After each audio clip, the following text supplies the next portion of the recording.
Kısa bir ara demiştik. Aranın hemen ardından kaldığımız yerden söyleşimizi sürdürüyoruz. Çanakkale Savaşı Denizli kitabının yazarı, öğretim üyesi yardımcı doçent doktor Sayın Veysi Akın bizlerle birlikte. Kitabın bir 4. bölümü var. Edirne Merkez Asker Hastanesi'nde vefat eden Denizlileri. Bu kitaba sonradan eklenen bir bölüm dediniz. Evet. Onu konuşacağız ama yine burada yaptığınız tasniflere bakıldığında mesela aylara göre Çanakkale'de şehit düşen Denizlileri vermişsiniz ki bunların arasında Mart ayında 534 kişi şehit düşmüş. Diğer aylara göre oldukça yüksek. Nisan'da da yine 446 kişi şehit düşmüş. Bu kadar ayrıntılı verilere ulaşmak zor oldu mu bu bilgileri derlerken? Şimdi şöyle, bu Çanakkale savaşları ile ilgili şehitlerin listesi çıkarılırken bunların tabii künyeleri, köylerinin isimlerine varıncaya kadar hangi işte şehirden oldukları, baba isimleri, tespit edilebilenlerin doğum tarihleri, hangi gün ve ay içerisinde vefat ettikleri, mesela Gelibolu Yarımadası'nın hangi mevkiinde şehit düştükleri, bunlar zaten verilmiş. Biz bunlar üzerinden genel bir işte tasnifleme yaptık ve burada sizin bahsettiğiniz de aylar itibarıyla zaten savaşın daha yoğunluklu olarak geçtiği aylara da denk geliyor. Sadece bu Denizli için tabii. Evet. Sadece Denizli şehitleri açısından değil, Türkiye bazında bunun dağılımını yaptığımızda da aynı tablonun çıktığını görüyoruz. Mart ayında çok yoğun bir işte bombardıman var biliyorsunuz ve Nisan ayında da kara savaşları başlıyor. Dolayısıyla kara savaşlarının işte o çıkartmaların yapıldığı dönem Nisan ve Mart aylarında ki şehitlerin sayısının çok yüksek olduğunu görebiliyoruz yani. Peki gelelim 4. bölüme. 4. bölümde Çanakkale Cephesi yaralı ve hastaların sağlık hizmetlerini ele almışsınız. Ki burada da oldukça yüksek sayıda Denizli'nin ismine ulaşmışsınız. Evet. Sizden dinleyelim. Buyurun, neler anlatacaksınız? Şimdi Çanakkale Muharebeleri sırasında tabii Çanakkale'nin özellikle İstanbul'a yakın olması sağlık hizmetlerinin de bölgeye daha düzenli gittiğini gösteriyor. Özellikle pek çok sayıda hastane kurulmuş.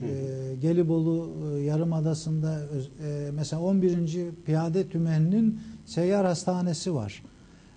Diyelim ki 11. Piyade Tümeni'nden acil tedavi edilmesi gerekenler varsa hemen seyyar hastanede, oradaki çadırlarda tedavi edilebiliyor. Bugünkü tabirle Sahra Hastanesi ama o derecede tabii, değil. Tedavi ediliyor. Edilemeyenlerden diyelim ki daha yakın hastanelerde, bölge hastanelerinde tedavi edilmesi gerekenler var ise bunlar da işte Çanakkale şehir içerisinde veya Boğaz'a kurulmuş gemilerdeki hastaneler var. Anadolu yakasında Biga'da kurulmuş hastaneler var. Mesela Şarköy bölgesinde, şimdi Tekirdağ'ın sınırları içerisinde kalıyor ama Şarköy'de yakın, orada kurulmuş olan hastaneler var. Eğer burada da tedavi edilemeyecek durumdaysa, yani daha derin operasyonlar gerektiriyorsa ki işte bazı yaralılar bakımından bu öyle. Öncelikle İstanbul'a ağırlık veriliyor. İstanbul'daki askeri hastanelere ve orada askeri hastanelere çevrilmiş bir takım sivil hastanelere gönderiliyor. Burası da yetmediği takdirde daha yakın olan yerlerden Tekirdağ ve Edirne, bunların içerisinde ilçelere varıncaya kadar kurulmuş hastaneler var. Yani Keşan'da var, Uzunköprü'de var. Mesela Edirne'de 2 tane. Bunlardan birisi zaten o çok büyük bir merkez hastanedir. 1878 savaşından sonra yapılmış. Balkan Harbi'nde de çok büyük hizmetler vermiş. Ama esas itibarıyla da 1. Dünya Savaşı sırasında Çanakkale cephesine yönelik tedavi merkezi olarak görmüş. Bir de Karaağaç'ta onun biraz daha küçüğü Hilal-i Ahmer dediğimiz, yani bugünkü tanımlamayla Kızılay'ın bir hastanesi var. Orada da tedavi edilenler var. Ama bunların içerisinde tabii oradaki sayılara da bakılabilir. Bir hayli gene yaralının olduğunu, Edirne'ye geldiğini görüyoruz. Bunlardan iyileşenler de var. Yani iyileşip memleketine gönderilmiş olanlar da var. Bizim buradaki tespit ettiklerimiz iyileşemeyenler ve orada hastanede vefat edip o bizim bahsettiğimiz işte şehitlik olarak bugün planlanan oradaki mezarlığa defnedilmiş olanlar. Tabi sadece yaralılar yok. Dediğim gibi özellikle Birinci Dünya Savaşı sırasında diğer cephelerde başta olmak üzere salgın hastalıklar da yayılmış. Mesela işte 11. Tümen'in belki Çanakkale cephesinde bu salgın hastalıklardan zayiatı o kadar yok ama daha sonra Çanakkale savaşları bittikten sonra 11. Tümen Doğu cephesine gönderiliyor ve Suriye bölgesine gönderiliyor. İşte 30 Ekim 1918'de terhis edildiğinde trenle geri getiriliyor bunlar ve Niğde yakınlarına geldiğinde onunla ilgili işte hatıralarda bunları görüyoruz. Gerçekten yani trendeki askerlerimizin üzerlerinde o kadar çok bit var ki yani işte bu bit de o dönemin işte salgın hastalıklarına maalesef sebep olabiliyor. Yani az sayıda da olsa gene Çanakkale'de salgın hastalıklar var. Üşümeden dolayı işte çeşitli iltihabi hastalıklara düşmüş olanlar var. Bunların sevkiyatları Edirne'ye yapılanlar ve Edirne'de tedavileri yapılanlar, tedavileri sırasında vefat edenlerle ilgili de bu 4. bölüme tek tek yine bunların isimleri, baba adları, memleketleri, işte merkez kazada mıdır, köyde midir, bunların tespitleri varsa o dönemde lakap, aile lakapları varsa lakapları yine yaşlarına varıncaya kadar bunların da tespitini yaptık. Sayılarda sizin de ifade ettiğiniz gibi 309 kişi. Bu da yani şöyle diyelim, bu hastanede hem Balkan hem Birinci Dünya Savaşı'ndan 5005 kişi tedavi görerek vefat etmiş. O 5005 kişiyle mukayese edildiğinde de 309 kişi Denizli hesabına yine önemli bir rakam olarak karşımıza çıkıyor. Evet. Şimdi tabii salgın hastalıklardan bahsettiniz. Balkan Savaşı yıllarında salgın hastalıklarla ilgili olarak 1912'de sadece koleraya yakalanan asker sayısı 30.000'den fazlaymış mesela. Kitapta yer verdiğiniz bir başka veri. Bunun da yaklaşık 1/3 tedavi olmadan hayatını kaybetmiş. Maalesef Balkan Savaşı'nda bizim özellikle bu sağlık hizmetlerine yönelik ikmallerimiz tamamlanamamış. Ki zaten savaş başlar başlamaz da büyük bir bozgun yaşıyoruz. Yani ne sahra hastanelerimiz düzgün kurulmuş, ne de Balkanlardaki özellikle belki bu sivil göçün de başlamasıyla beraber askerin ulaşım yollarında mesela demir yollarına kadar çok doğru dürüst intikal ettirilememiş insanlar. Arabalarla getirilememişler. Çoğu işte yayan gelmek zorunda kalmış. İstasyonlardan demir yoluyla getirilmeye çalışılmış ama bunların çoğunun yollarda telef olduğunu görüyoruz. Yani büyük bir rakamın Balkan Harbi'nde bu tür salgın hastalıklardan vefat ettiğini biliyoruz. İşte bundan dolayı Birinci Dünya Savaşı'na girerken Osmanlı Devleti özellikle askeri bakımdan tabi sivil açıdan da bir takım sağlık politikalarını yenilemiş, organizasyonlarını yapmış. Düşünebiliyor musunuz? Yani biz Birinci Dünya Savaşı'na dahi girerken bizim sağlıkla ilgili hani bugün Sağlık Bakanlığı dediğimiz bir bakanlığımız var ama o gün böyle bir bakanlığımız yok. Sadece İçişleri Bakanlığı'nın içerisinde o dönemde bir birim kurulmuş yani. O birim üzerinden bu sağlık politikaları yürütülmeye çalışılmış. Hem askeri alandaki sağlık hizmetleri hem sivil alandaki sağlık hizmetleri o birim üzerinden. İlk defa gene işte Birinci Dünya Harbi'nin hemen evvelinde bu Sıhhiye İl Müdürlükleri yani bugünkü sağlık müdürlükleri o zaman da kurulmuş. Yani Balkan Harbi'nde bunlar yok. Bunlar olmadığı için de illerde de özellikle yeterli hastane, işte ilaç sevkiyatı vesaire olmadığı için bu salgın hastalıklara karşı tedavide de çaresiz kalınmış çok fazla zayiatımız var. Öyle ki her türlü tedbire rağmen hastane kayıtlarına göre, bunlar resmi kayıtlara göre ordunun salgın hastalıklarından kayıp sayısı 388.000'e Birinci Dünya Savaşı'nda. Birinci Dünya Savaşı'nda. Evet. Tabii biz 2 milyon civarında 1914'ün seferberliğinden 30 Ekim 1918'e kadarki zaman diliminde 2 milyon askeri cepheye aldık.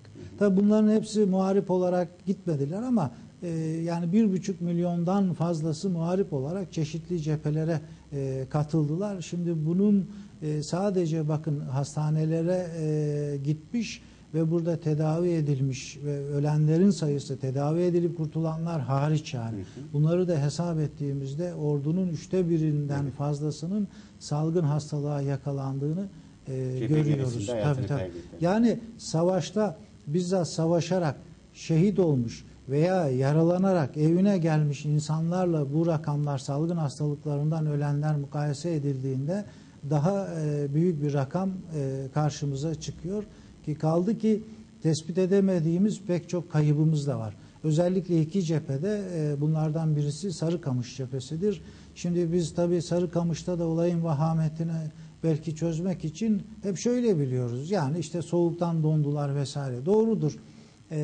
Soğuktan donanlar da var vesaire ama bir kısmının akıbetini bilemiyoruz biz bunların yani.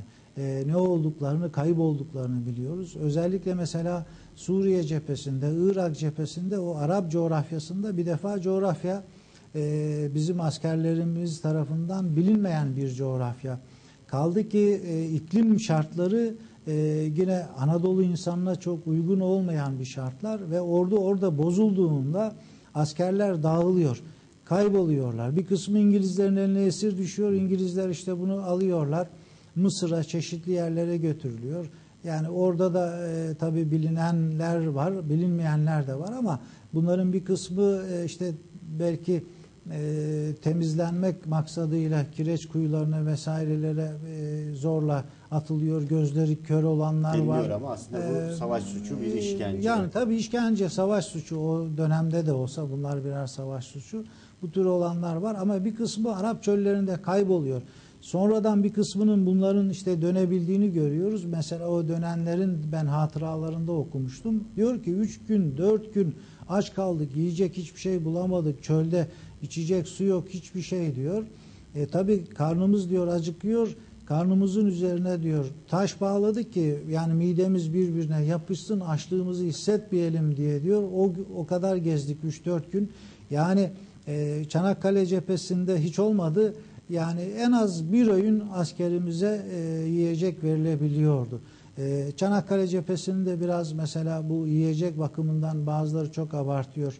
İşte sanki her gün biraz hoşaf, bir dilim ekmekle asker orada kalmış gibi. Hayır, öyle bir şey yok. Tabii taarruza kalktığınızda siz çantanıza 3 günlük taarruz için ne kadar yiyecek alabilirsiniz?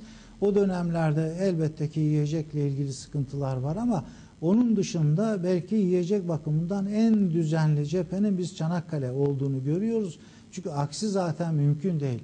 Yani 8,5 ay zaman zaman soğuğun içerisinde, zaman zaman sıcakta, siperde duracaksınız ve her gün siperden işte çıkacaksınız, düşmanla mücadele edeceksiniz. Siz bu 8,5 ay içerisinde her gün sadece işte biraz hoşaf, bir tas hoşafla ne bileyim işte bir dilim ekmekle 8,5 ay insan orada yaşayamaz. Bu mücadele yapamaz. Güçten, kuvvetten düşer zaten yani bu mümkün değil.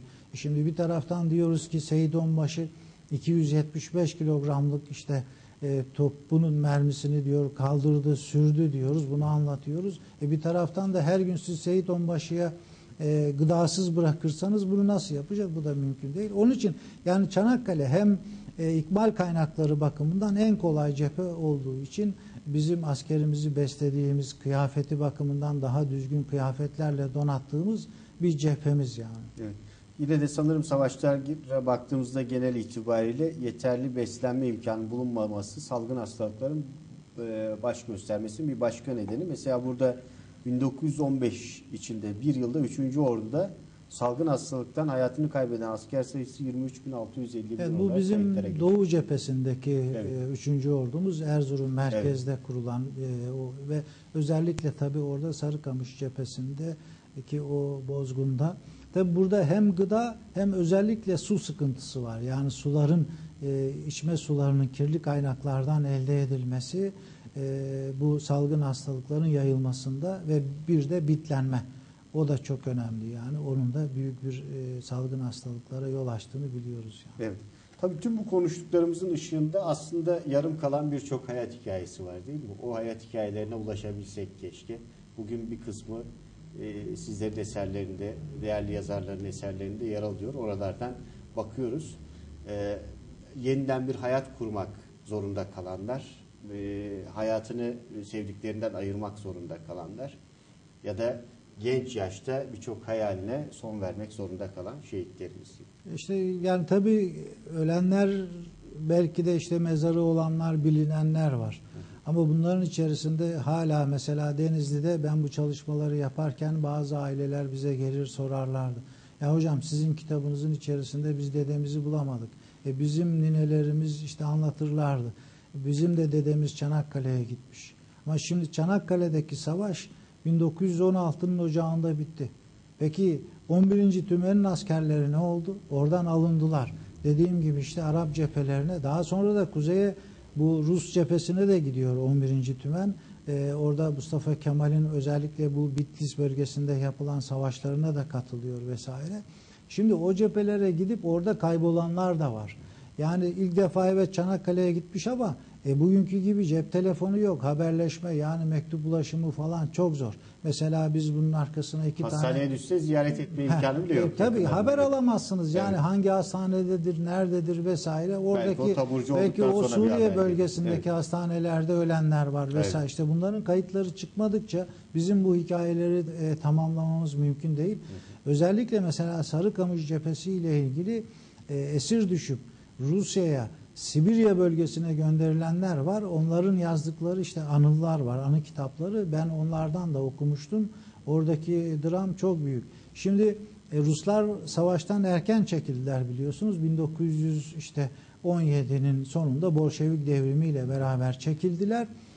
Askerlere dediler ki serbestsiniz. Fakat şimdi bizim askerimiz köyden gitmiş ilk defa, belki hiç ömründe şehir görmemiş. Şimdi Sibirya'da diyorsunuz ki serbestsiniz. Cebinde para yok. Siz bunları cepheden esir alıp trenlerle oraya götürdünüz. Ne yapacak? Serbest bırakıldıkları zaman hiçbir ulaşım şartları yok. Kaldılar Rusya'da ve oradaki Rus kızlarıyla evlendiler. Ve belki bir kısmı o Rusya'nın içerisinde kalan Türk bölgelerine ulaştılar. Oradaki akrabalarımız olan topluluklardan Türk kızlarıyla evlenenler oldu. Ama 30 yıl sonra geri dönenler de oldu bunların. 30 yıl sonra orada evlenmiş, ayrı çoluk çocuğu olmuş. Fakat burada da işte akrabaları olan insanlar, yani böyle dramlarla karşılaştık yani. Evet. Efendim teşekkür ediyorum. Ben teşekkür ederim. Sağ olun. Çalışmanızda kolaylıklar, başarılar diliyorum. Çanakkale Savaşları'nı konuştuk. Tabii Denizli cephesinden bakarak Çanakkale Savaşı Denizli kitabının yazarı, Trakya Üniversitesi öğretim üyesi, yazar, yardımcı doçent doktor Sayın Veysi Akın'ı stüdyomuzda ağırladık. Aslında konuşacak çok şey var. İsim isim, tek tek, gerek cephede şehit düşmüş, gerekse hastanelerde tedavi görmüş, kayıtlara geçmiş Denizli Mehmetçikler kimlerdi? Merak edenler Denizli Büyükşehir Belediyesi Kültür Yayınları arasında yer alan bu kitabı lütfen edinsinler. Değerli hocamın da belirttiği gibi belki içinde sizden, bizden birini de bulacaksınız. Sağlıcakla kalın, hoşça kalın.